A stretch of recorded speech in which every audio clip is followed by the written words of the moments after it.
kepada kalian-kalian ini. Kalau kalian kemarin bertindak dengan cepat, udah mensahkan RUU perampasan aset, masyarakat nggak perlu lagi untuk pergi ke rumah-rumah itu dan menjarah rumah-rumah itu karena keadilan sudah dilaksanakan.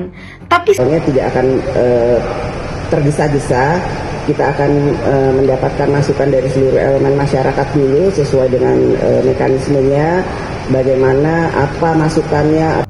Usulan tersebut terdapat 3 RUU yang diusulkan untuk masuk dalam perubahan ketua prolegnas RUU Prioritas tahun 2025, yaitu 1. RUU tentang perampasan aset.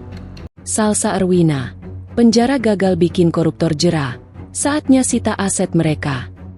Seperti dilansir dari bukamata.id, aktivis diaspora, Salsa Erwina, menegaskan pentingnya segera mengesahkan rancangan undang-undang perampasan aset sebagai salah satu upaya nyata memberantas korupsi dan mengembalikan kekayaan negara kepada rakyat.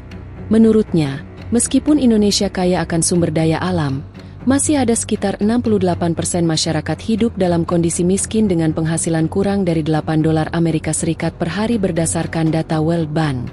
RUU perampasan aset adalah salah satu yang benar-benar kita inginkan untuk segera bisa diwujudkan. Padahal kekayaan alam kita itu sangat melimpah banget. Tapi kok bisa rakyatnya miskin? Ya karena kekayaannya dirampok dan tidak ada pemerataan, ujar Salsa dalam unggahan video di akun Instagram pribadinya, dikutip Kamis, 18 September 2025. Koruptor tidak jera hanya dengan hukuman penjara.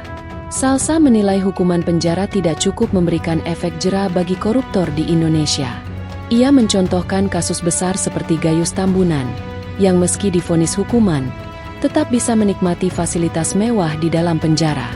Orang yang korupsi sudah sebesar itu, sekarang mereka bisa enak-enakan saja di penjara 6 tahun, 7 tahun, bahkan 15 tahun, tapi keluarganya masih hidup kaya raya. Jadi ini tidak memberikan efek jera terhadap para koruptor, katanya.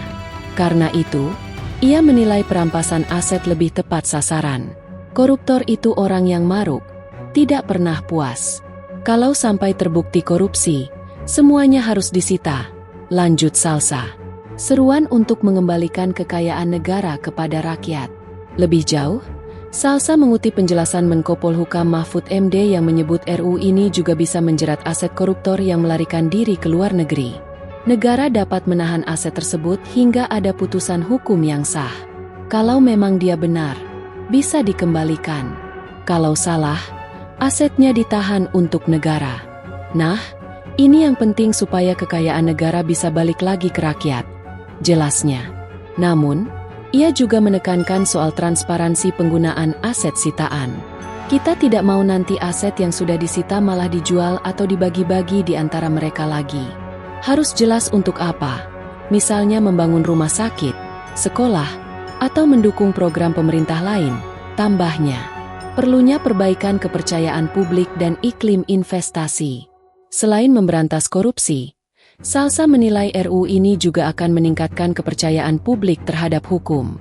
Pasalnya, Indeks Persepsi Korupsi, CPI, Indonesia saat ini masih di angka 37 dari 100, menunjukkan tingginya persepsi korupsi.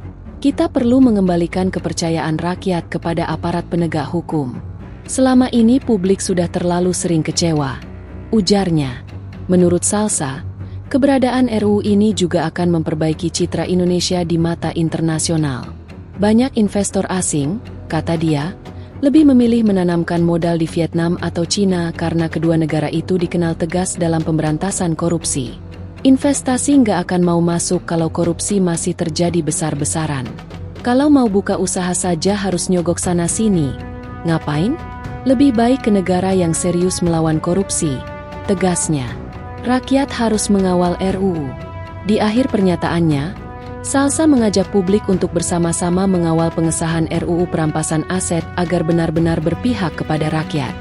Yuk, kita kawal terus sampai RUU ini bisa segera disahkan. Koruptor bukan cuma masuk penjara, tapi juga harus mengembalikan harta-hartanya kepada rakyat, pungkasnya.